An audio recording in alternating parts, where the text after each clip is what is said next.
నారాయణపేట జిల్లా మక్తలపట్నంలోని మాజీ ఎమ్మెల్యే చుట్టం రామ్మోహన్ రెడ్డి నివాసంలో బీఆర్ఎస్ అధినేత కేసీఆర్ జన్మదిన వేడుకలు ఘనంగా నిర్వహించారు. పార్టీ నాయకులు, కార్యకర్తల సమక్షంలో కేక్ కట్ చేసి కేటీఆర్ జన్మదిన వేడుకలు జరుపుకున్నారు. అంతకుముందు స్థానిక శ్రీ పడమటి ఆంజనేయ స్వామి ఆలయంలో రామ్మోహన్ ప్రత్యేక పూజలు నిర్వహించారు. శ్రీ పడమటి ఆంజనేయ స్వామి ఆలయ ప్రాంగణంలో అన్నదాన కార్యక్రమం నిర్వహించారు.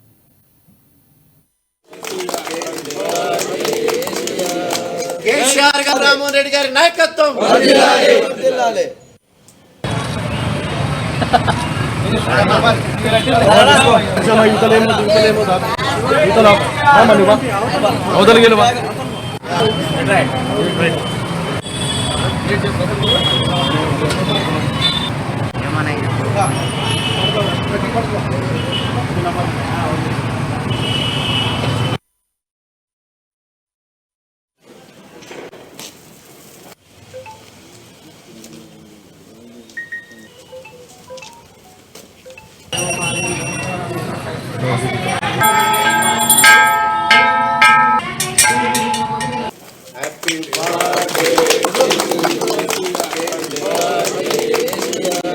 కేసీఆర్ గారు రామ్మోహన్ రెడ్డి గారి నాయకత్వం